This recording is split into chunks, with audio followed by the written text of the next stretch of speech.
today, guys, I'm gonna interview some of the best chefs in the country, and I'm here back at Kan-anan in Parklane because today we're gonna talk about local food, sustainable tourism, and I think I have to hear it from some of the greatest culinary minds in the country. So check this interview out. Good evening, sirs. Good evening. Hello. So first of all, I'm gonna ask, so far, how's your experience in your recent visit to Cebu? Kumusta po? So what's the highlight so far? Of course, the event. Yeah, the competition, their talk, you know, and because we are friends, we have fun together, diba? The company. Yeah, also, especially the drunk one there. So competition, did you have any standouts that you found were memorable to you, like some dishes? There were a lot, and then we actually discovered ingredients also, Yeah. and learn about their local names. Yes, the So local it was a names. learning experience for us. Yeah. So you're surprised pala may available dito na gano'n? No naman, it's just that sometimes we call it by a different name. Yeah. And then, oh, ito pala yung pangalan nun, you know.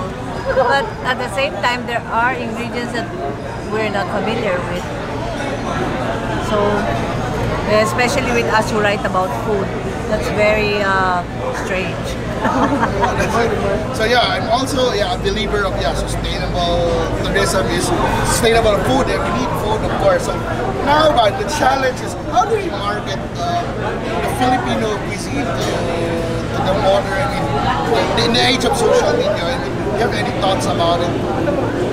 I don't have Facebook, they have. All you have to do is be honest. You don't have to embellish the food. You just have to, discover the traditional ways of doing it. You don't have to put twist. You don't have to, So you're a firm believer of the original, Yeah, I mean, like whatever the people eat at home, you shouldn't, meddle with it anymore. Rather, just present to the guest, whether they're foreigners or they're from Manila or from elsewhere in the Philippines, and show the truth about Cebuano food.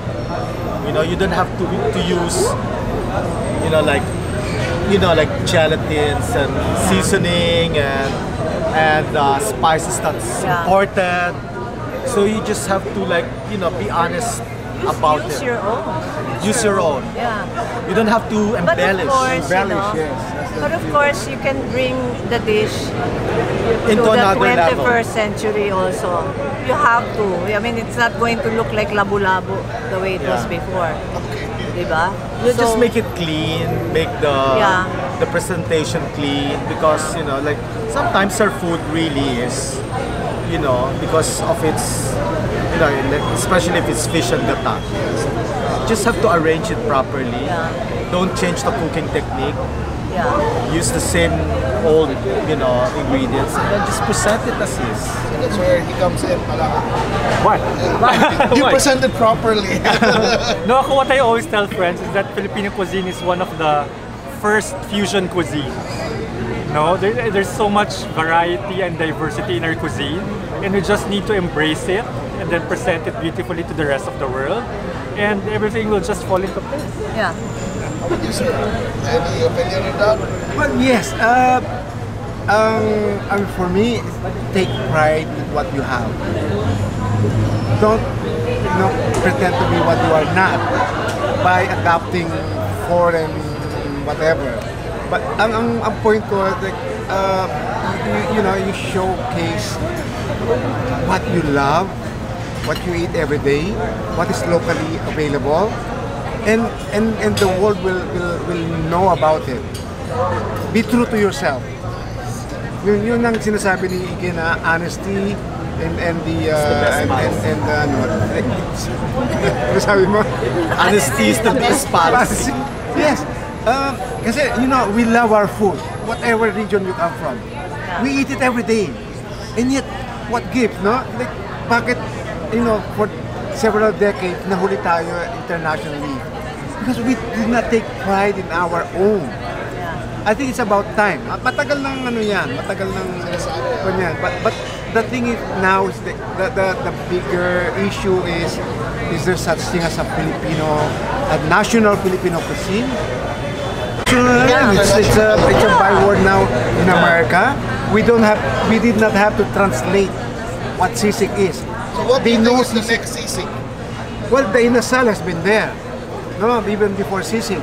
Sinugba. Or maybe sexy. And kinilaw. Kinilaw. So to kill basically is the You know next what? season. There's a lot to choose from. Actually, there's So it's no, only a there's matter of not people finding out endless. about yeah. it.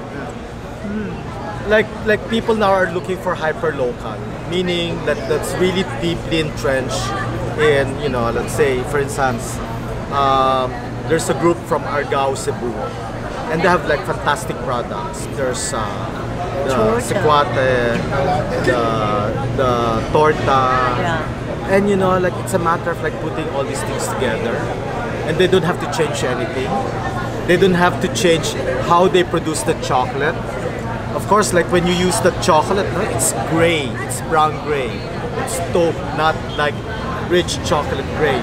But that's the color. That's the real color, the smoky color, and then the color actually translates into taste. And when you drink it, wow! I mean, like, wow, it has this smoky chocolate flavor. So it's so different from, let's say, Swiss chocolate or British chocolate. And I mean, Switzerland and British, they don't produce chocolates. We do. We do. Cocoa, So we have our own. So we don't have to go far. And then there's fair trade. And then there's, what do you call this? You don't have to spend like carbon footprint, like importing chocolate, like what the British and the English does or does. Good for the environment. Yeah. And like, I mean, it's in their doorstep. They make their own cacao. They process their own cacao. So you just have to, you don't have to change the packaging. You don't have to please the West. And you don't have to, like, did the Japanese ever, did they ever please the West? I mean, They please themselves. they actually. please themselves. First Very high standard. and foremost. Tapos yung craftsmanship, it's very, very important. So, So now you just had dinner here, right? So one of the good things about this Kan-anan is I really like their food selection because they're really into local food. So And Yes. it educates, especially us who are not from here, about street food. yes, yeah. And then, when you look at it and say, oh, ano to, diba? After that, we know about it na. yeah, you don't have to go far to the streets. And well, although like It would like be nice. it would be nice to go out to the street, not to experience it eventually. But then you are given like a road map, Yes. and the food is geo-tagged, like so millennia. Like you have the Proven. chicken proven in Lahug. So ano yun? Like so you just go to Lahug and then the pungko-pungko in Redemptorist or the kwek-kwek in Colon. So ngayon, if you go to Colon, you know what sort of food you know. So this is like a very good entry point. And a lot of hotels also kasi offer international fare, the croque madame, spaghetti. So it's nice that Parklane Yeah. offers something that's very local. I always look for that kasi I'm thinking, why are we introducing the foreigners to something that is not ours? We should tell them this is ours and you taste it. And tell us what you think, diba? Buti na lang. It's here. That's good. Then we also have dishes. They are featured in our Sangka sa Kaha. Sangka sa Kaha is a culinary cookout wherein the Parklane Specialty, diba? And that is good. Kasi para we who are not Cebuanos know also. It's important also. Lami kayo. Thank you. Then in last, any final thoughts to invite people to really try our food? One by one. Well, in just one night, you can have like some of the best food in Cebu by trying this dinner out. Yeah. So, Dito.